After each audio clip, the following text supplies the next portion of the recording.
કેમ છો મિત્રો? આજે આપણે બનાવીશું ખૂબ જ હેલ્ધી નાસ્તાની રેસીપી. આજે આપણે બીટનો ઉપયોગ કરીને ટિક્કી બનાવીશું. તેને તમે કટલેટ પણ કહી શકો છો. તો ચાલો બીટમાંથી ટિક્કી બનાવવાનું શરૂ કરીએ.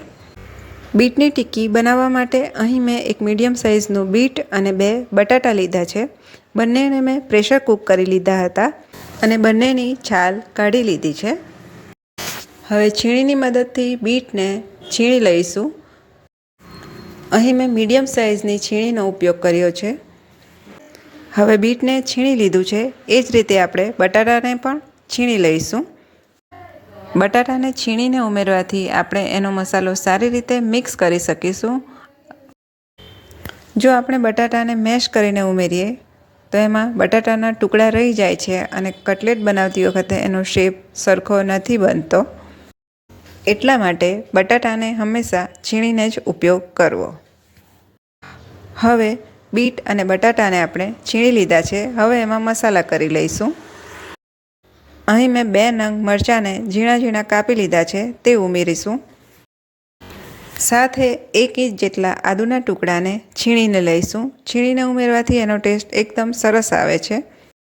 હવે અહીં એક ઝીણી સમારેલી ડુંગળી, 1 ચમચી જેટલો શેકેલા જીરાનો પાવડર, 1 ચમચી ધાણા પાવડર, 1 ચમચી લાલ મરચું પાવડર, 5 ચમચી જેટલી હળદર, સાથે અડધી ચમચી જેટલો ગરમ મસાલો ઉમેરીશું. હવે એમાં સ્વાદ પ્રમાણે મીઠું અને ઝીણી સમારેલી કોથમીર ઉમેરીશું.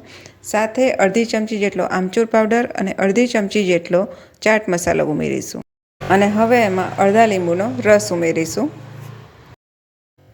અહીં મેં 1 કપ જેટલા બેસનને શેકી લીધો હતો. હવે બટાટા અને બીટવાળા મિક્સચરમાં આપણે બેસન ઉમેરીશું. બેસનને આપણે જરૂરત પ્રમાણે મિક્સ કરતા જઈશું. બેસનની જગ્યાએ તમે બ્રેડ ક્રમ્સ પણ ઉમેરી શકો છો. એકસાથે બધું બેસન ઉમેરવાની જરૂર નથી, આપણે ધીરે ધીરે ઉમેરીશું. હવે ટિક્કી બનાવવા માટેનું મિશ્રણ આપણે તૈયાર કરી લીધું છે. એમાંથી હવે ટિક્કી બનાવીશું. હવે હાથમાં થોડું તેલ લગાવીને મિશ્રણમાંથી આપણે થોડું મિશ્રણ લઈને એક બોલ વાળી લઈશું અને એને દબાવીને ટિક્કીનો આકાર આપીશું. આ ટિક્કીને તમે જુદા જુદા શેપમાં પણ બનાવી શકો છો. અહીં મેં ગોળ બનાવી છે.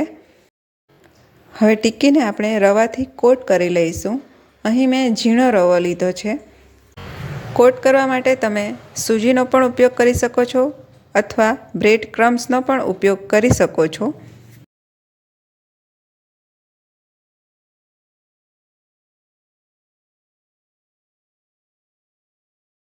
મિશ્રણમાંથી આપણે ટિક્કી બનાવીને તૈયાર કરી લીધી છે. એ જ રીતે બધી ટિક્કી બનાવીને તૈયાર કરી લઈશું. બધી ટિક્કી બનાવીને તૈયાર કરી લીધી છે. હવે એને તેલમાં આપણે શેકી લઈશું. એને તમે શેલો ફ્રાય પણ કરી શકો છો અને ડીપ ફ્રાય પણ કરી શકો છો. હવે ટિક્કીને શેકવા માટે અહીં મેં 2 ચમચી જેટલું તેલ ઉમેર્યું છે. હવે પેનમાં ટિક્કીને શેકવા માટે મૂકી દઈશું. હવે બીટરૂટ ટિક્કીને બંને તરફ અલટ પલટ કરીને સારી રીતે શેકી લેવાની છે.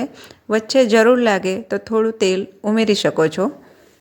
હવે ટિક્કી એક તરફ થોડી શેકાઈ ગઈ છે તો એને પલટાવી લઈશું અને બીજી તરફ થોડી શેકી લઈશું.